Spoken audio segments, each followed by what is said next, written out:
हरे राम राम राम हरे हरे। हरे राम राम राम हरे हरे। हरे कृष्णा कृष्ण कृष्ण हरे हरे। हरे कृष्ण कृष्ण कृष्ण हरे हरे। विद्यार्थियों के जीवन में उनकी आध्यात्मिक दिव्य शक्तियों का विकास हो, ऐसी कुछ ठोस बातें और कुंजियां हैं। बच्चे ध्यान से सुनेंगे। जो बच्चे चालू सत्संग में से उठ के चले जाते हैं, उनका पुण्य बिखरे हुए लोगों को मिल जाता है। जीवन में वो घड़ियां, ऐसे मौके कभी कभार आते हैं, ऐसे अवसर कि जिससे व्यक्ति अपरंपार लाभ उठा सकता है। जिस वक्त स्वाति नक्षत्र में बरसात होती है, उस वक्त कालू मछली पानी से ऊपर मुंह खोलकर बैठती है और स्वाति नक्षत्र में बरसात की एक बूंद भी अगर उसके मुंह में आ जाए तो उससे वो मोती पका लेती है। ठीक उसी प्रकार ऐसा विद्यार्थी, ऐसा छात्र ऐसे अवसरों को ध्यान से पकड़ लेता है जो उसके जीवन को महान बना दे। ऐसा सत्संग और भगवान का नाम और संत दर्शन ही एक ऐसा अवसर है जो व्यक्ति के जीवन में महापरिवर्तन ले आता है।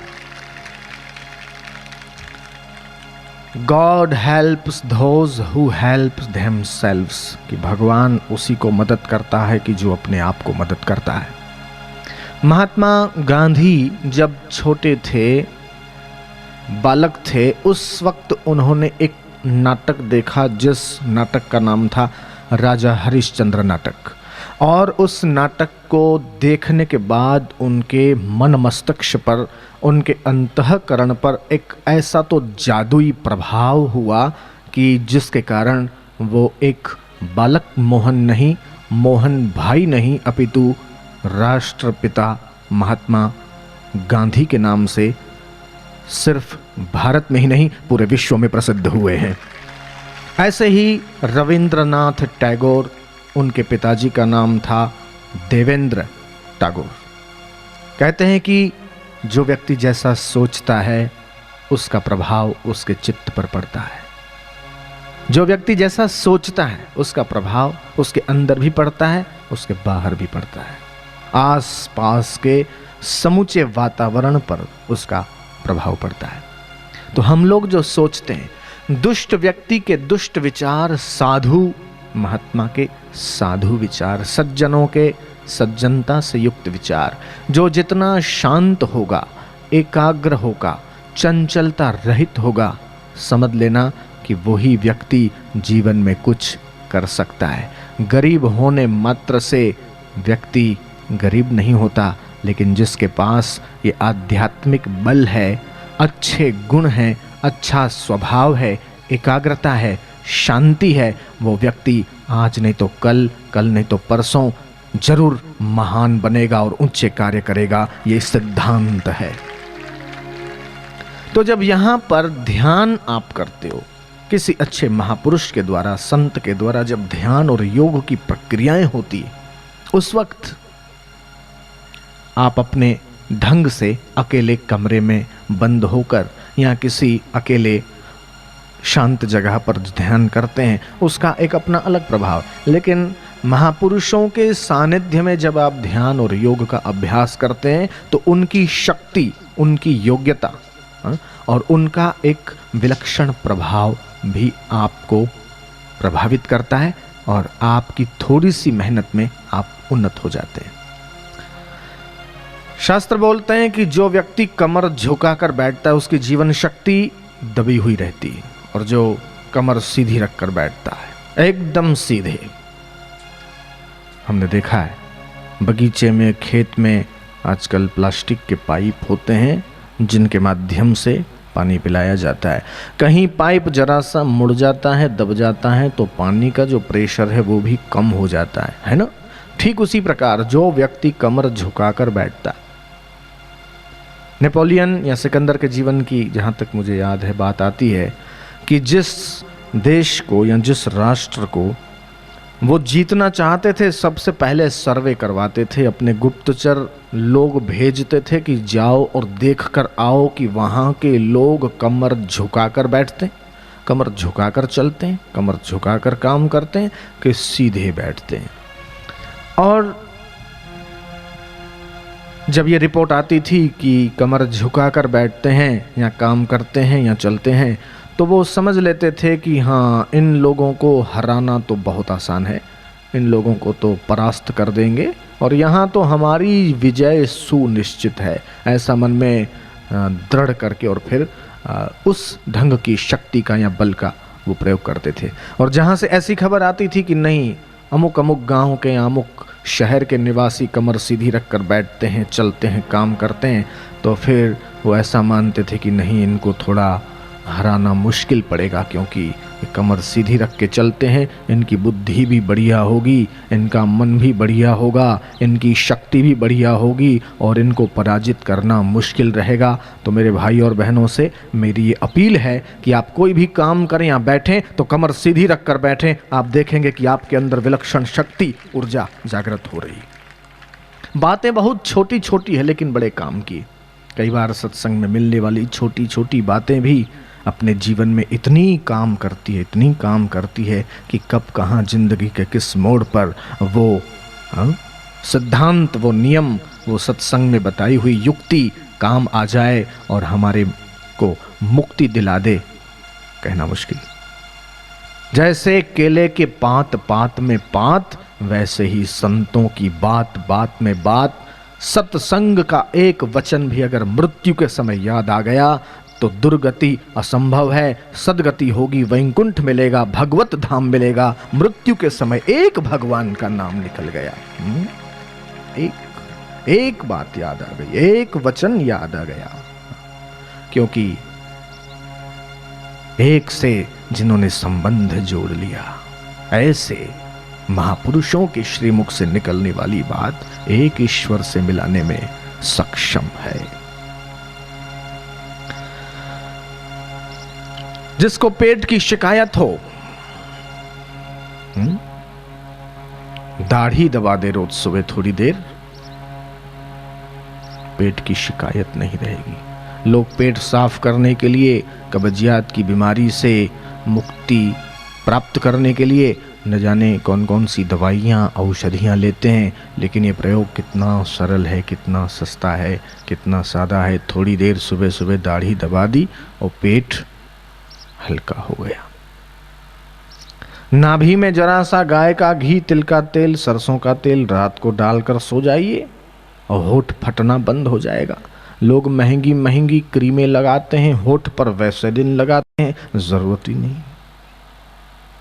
ठीक उसी प्रकार आंखों की रोशनी को अगर बरकरार रखना है तो हरी हरी घास पर घूमिए नंगे पैर, रोज सुबह भ्रमण कीजिए, खुली हवा में जाइए, गहरे गहरे श्वास लीजिए, ओमकार का जाप कीजिए, परमात्मा के नाम का स्मरण कीजिए, थोड़ी देर किसी पेड़ के नीचे जाकर बैठिए, सत्संग के विचारों का स्मरण कीजिए, गुरु के चित्र का ध्यान कीजिए, भगवान की मूर्ति का चिंतन कीजिए। आप देखोगे कि थोड़े ही दिनों में आपके जीवन में परिवर्तन आने लगेगा। आप जो सोचते हो वही करने की शक्ति आपके भीतर से प्रकट होगी, वो दैवी शक्ति, वो दैवी ऊर्जा, और आपको अपने आप के ऊपर आश्चर्य होगा कि आप इतने ऊंचे कार्य कैसे कर पा रहे हैं। ऐसी शक्ति आपके भीतर विद्यमान है। उत्तिष्ठ जागृत प्राप्य वरान्न बोधत, उपनिषदकार कहते हैं कि उठो और जागो और तब तक चलते रहो जब तक अपने लक्ष्य को तुम सिद्ध न कर लो। मैं बुलवाता हूं, आप बोलेंगे, लक्ष्य न ओझल होने पाए। बोलो तो बच्चे बच्चियां, मूला हैं, बोलो, लक्ष्य न ओझल होने पाए। लक्ष्य न ओझल होने पाए, कदम मिलाकर चल, कदम मिलाकर चल, सफलता तुम्हारे चरण चूमेगी, सफलता तुम्हारे चरण चूमेगी, आज नहीं तो कल। आज नहीं तो कल। अब ये पक्का कर लो, सिर्फ आपने बोल लिया इतना ही मुझे पसंद नहीं, ये तो आपके अंतःकरण में वचन लिखा जाना चाहिए और जब तक जियो तब तक ये तुम्हें याद रहना चाहिए। इस ढंग से याद कर लो, चाहो तो अपनी पुस्तिका में लिख लो, जिनके पास कलम है नोटबुक है लिख लो, ये वचन याद कर लेना, अपने अपने कमरे में लगा देना, बहुत बल मिलेगा, मदद मिलेगी। अभी बोलो फिर से, दोबारा 3 बार 4 बार बोल के अभी ही पक्का कर लो। लक्ष्य न ओझल होने पाए, लक्ष्य न ओझल होने पाए, कदम मिलाकर चल, कदम मिलाकर चल, सफलता तेरे चरण चूमेगी, सफलता तेरे चरण चूमेगी, आज नहीं तो कल। आज नहीं तो कल। जहाजों को जो डुबा दे उसे तूफान कहते हैं, जहाजों को डुबा दे उसे तूफान कहते हैं, तूफानों से जो टक्कर ले उसे इंसान कहते हैं। तूफानों से जो टक्कर ले उसे इंसान कहते हैं। बाधाएं कब बांध सकी है, बाधाएं कब बांध सकी है, आगे बढ़ने वालों को, आगे बढ़ने वालों को, विपदाएं कब रोक सकी है, विपदाएं कब रोक सकी है, पथ पर चलने वालों को, पथ पर चलने वालों को। कदम अपने आगे बढ़ाता चला जा, कदम अपने आगे, बढ़ाता चला जा, कदम अपने आगे बढ़ाता चला जा, कदम अपने आगे बढ़ाता चला जा। युवा वीर है धन धनाता चला जा, युवा वीर है धन धनाता, चला जा, कदम अपने आगे बढ़ाता चला जा। कदम अपने आगे बढ़ाता चला जा।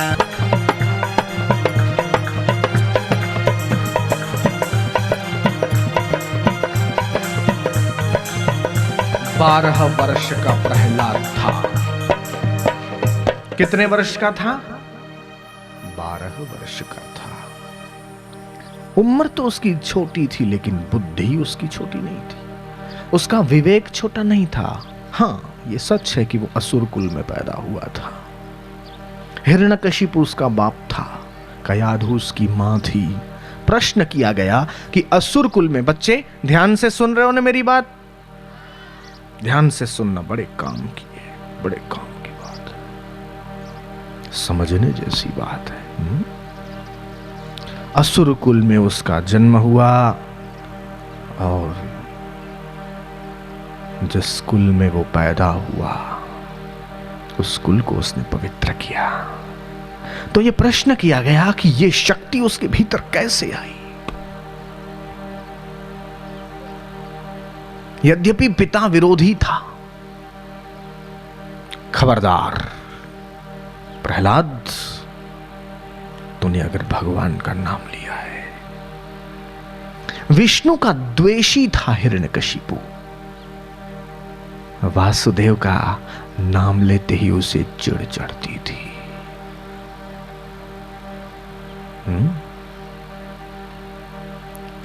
कहां तो नास्तिक उसका बाप और कहां आस्तिक बेटा, कहां तो राजा उसका बाप, कहां एक छोटा बालक।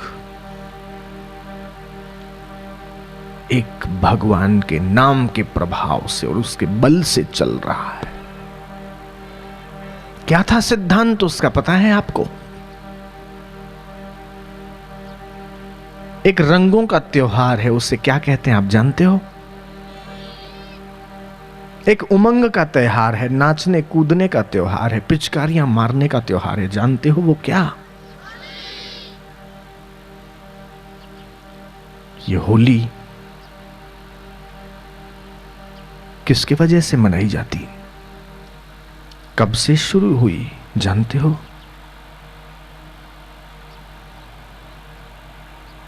ये होली मनाने का श्रेय एक बालक को जाता है। एक बालक को। वो कौन? वो है बालक, विश्व का प्रथम सत्याग्रही। जब मैं तुम्हारे जैसा था, स्कूल में जाता था, तो वहां मुझे शिक्षकों ने यह पढ़ाया कि महात्मा गांधी ने नमक का सत्याग्रह किया था। लेकिन जब मैंने भगवान वेद व्यास द्वारा प्रणीत रस शास्त्र, जिसे परमहंस संहिता कहते हैं, भागवत पढ़ा, सुना, तब मुझे ये पता चला कि विश्व का प्रथम सत्याग्रही प्रहलाद है। वो बालक है, उम्र छोटी है, बुद्धि बड़ी है, ज्ञान बड़ा है, उसका विवेक बड़ा है। नमक का सत्याग्रह गांधी जी ने कहा, ठीक है, मेरा उससे विरोध नहीं है, लेकिन भगवान के नाम का सत्याग्रह प्रहलाद के जीवन का व्रत है। क्या था सिद्धांत उसका, समझने जैसा है। जले विष्णु थले विष्णु, विष्णु पर्वत मस्तके। जल में मेरा भगवान है, थल में मेरा भगवान है, ऊपर मेरा हरि है, नीचे मेरा हरि है, जहां देखूं मेरा नारायण है, मेरा विष्णु है। पवित्रो वा सर्वावस्थान गतोपि वा, यत् स्मरेत पुंडरीकाक्षम सबाह्याभ्यंतर शुचि। पवित्र हो चाहे अपवित्र हो। कोई बोलते हैं कि भाई बिना नहाए भगवान का नाम नहीं लेना चाहिए, लेकिन मैं इस बात से सहमत नहीं हूं। आप स्नान करके लो, आपकी मर्जी, बिना नहाए लो, आपकी मर्जी, सवेरे लो, आपकी मर्जी, रात को लो, आपकी मर्जी, झूठे मुंह भी भगवान का नाम ले लो। अरे शास्त्र में तो ये कहा कि आपको छींक आए ना, आज छी, हे हरि, हे परमात्मा, हरि ओम नारायण नारायण, ऐसा भगवान का नाम लो। देखो, ये भगवान का नाम तो सर्व अवस्थाओं में पवित्र कर देता है। जैसे अग्नि चाहे जो वस्तु अंदर डालो उसे स्वाहा कर देती है, ऐसे ही भगवान का नाम जिस मुंह पर हो और जिस हृदय में हो, उसके पाप ताप को भी स्वाहा कर देता है, रहने नहीं देता। भगवान का नाम संकीर्तनम यस्य, श्रीमद् भागवत का आखिरी अध्याय का ये श्लोक बड़ा गजब का है। सर्व पाप प्रणाशनम। ये जो तमाम प्रकार के दुख होते हैं ना, किसी का जन्म राजा के घर में हो जाता है, किसी का जन्म गरीब के घर में हो जाता है, कोई आदिवासी के झोंपड़े में जन्म लेता है, कोई दिल्ली के महल में जन्म लेता है, कोई अमेरिका में जन्म लेता है, कोई कुतिया के पेट में जन्म लेता है, कोई चिड़िया के पेट में पलता है, कोई गधी के पेट में पलता है, कोई ऊँटनी के पेट में पलता है, कोई चींटी के यहाँ जन्म लेता है। ये जीव तो वही का वही है। ऐसा नहीं कि चींटी का शरीर छोटा तो उसका आत्मा भी छोटा, ऐसा नहीं होता। हाथी का शरीर इतना बड़ा तो उसका आत्मा भी बड़ा, ऐसा नहीं होता। आत्मा तो वही का वही है। ये कर्म है ना, उसी के द्वारा जन्म होता है। गीता ये सिखाती है, उपनिषदें ये देती है, और महापुरुष वो ज्ञान देते हैं कि तुम्हारा जन्म दिव्य हो जाए, तुम्हारा कर्म दिव्य हो जाए। लघु को गुरु बनाने की विद्या ये भारतीय संस्कृति की अनुपम देन है।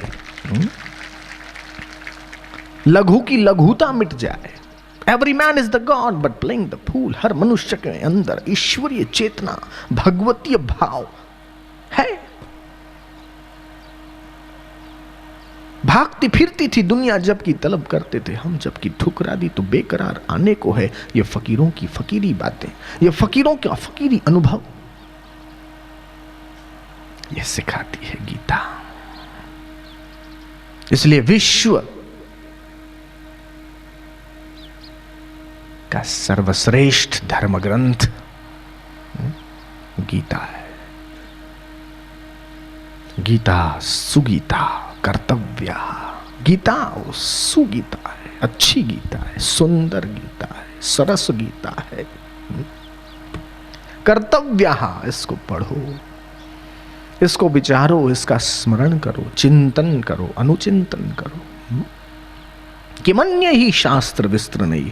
गीता पढ़ने के बाद कोई अन्य पुस्तक पढ़ने की कोई जरूरत नहीं, सब आ जाता है।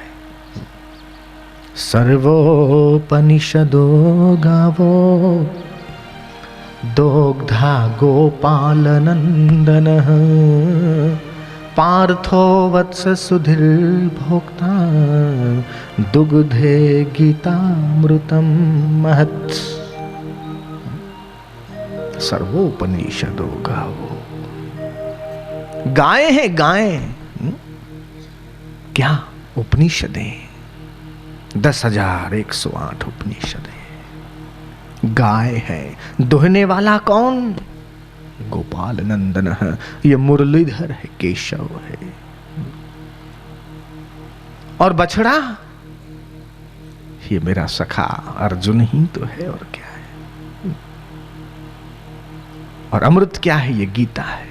ये 700 श्लोकों का एक मनोहर हार है जिसका फूल कभी सूखता नहीं। ये फूल तो सुबह तुम तोड़ो शाम को मुरझा जाते हैं, लेकिन गीता का एक एक श्लोक वो फूल है जो हजारों साल बीत जाएं फिर भी मुरझाता नहीं है। ऐसे फूलों का बना गुलदस्ता है।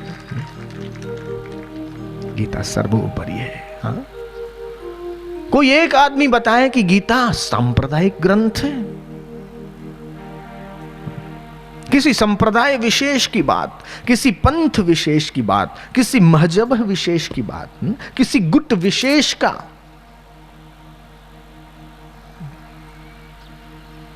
उसमें महत्व नहीं है। मानवता का ग्रंथ है। जैसे सूर्य जितना हिंदू का उतना ही मुसलमान का है, उतना ही ईसाई का, उतना ही क्रिश्चियन का है, सबका है। सत्संग तो औषध है। जो भाग्यहीन है, कर्महीन है, उनको सत्संग में प्रीति नहीं होती। यहां तो तुम टिकोगे, यहां तो तुम्हारा पाप टिकेगा। दोनों चीज एक साथ नहीं टिक सकती है। कोई कमजोर होगा, उसका पाप उठा के ले जाएगा। उसको उसका पाप उठा के भगा के ले जा रहा था, मैंने उसको बिठा दिया, अब उसका पाप नहीं टिक सकता, उसको जाना पड़ेगा। जयराम जी की बोलना पड़ेगा। ये कोई आली मौली थोड़े ने है। आना तुम्हारे हाथ की बात है। ओ भैया इधर देखो, आना तुम्हारे हाथ की बात है, जाना हमारे हाथ की बात है। यू नो, आना तेरे हाथ की बात है, तेरे को यहां से विदा करना ये मेरे हाथ की बात है। हो सकता है कि शेर की डांट में आया हुआ शिकार कभी फैल हो जाए, लेकिन जो महापुरुषों की निगाहों में आ गया वो कभी फैल नहीं हो सकता। शांति प्राप्त करके ही रहेगा, मुक्ति प्राप्त करके ही रहेगा।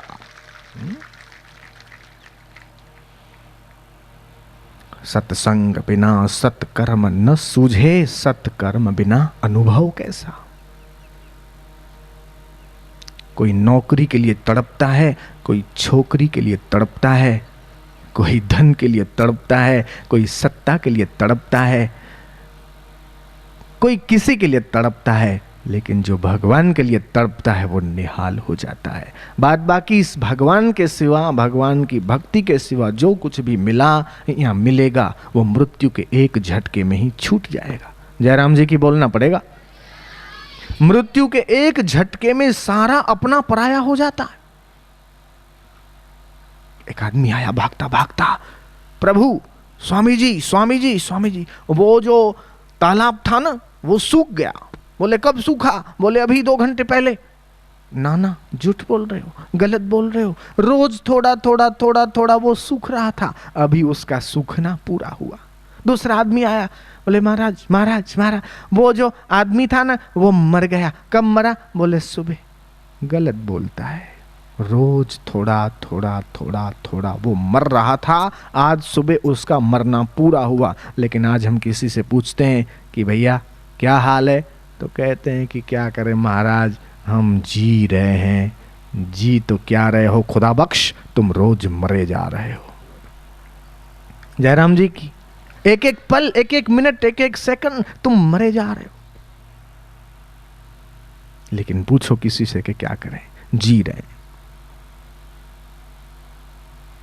जिंदगी ऐसी बना जिंदा रहे दिलशाद, तू न हो दुनिया में तो दुनिया को आए याद। तू ऐसी जिंदगी बनाओ, जब तक जियो तब तक खुशी से जियो। अपने से ऊंचों का संग करो, क्योंकि महत संगस्तु अगम्यो। एक तोता था, पंडित के घर में था, और पंडित जी के घर में हर रोज सुबह गीता पाठ होता था। वो गीता के उन मधुरमय श्लोकों का श्रवण करता करता कुछ टूटी फूटी भाषा में उस तोते ने भी वो श्लोक कुछ बोलना शुरू किया, और थोड़ा सीखते सिखाते वो भी बोलने लग गया। एक तोता किसी चोर के घर में टंगा था, और चोर के घर का वातावरण बड़ा विभत्स था, गाली गलौच मार कूट। उसने गालियां सीख ली। इसमें तोता क्या करे, पंडित के संग ने तोते को मूल्यवान बना लिया, और चोर के संग ने तोते को फालतू बना दिया, बेकार बना दिया। संग दोष।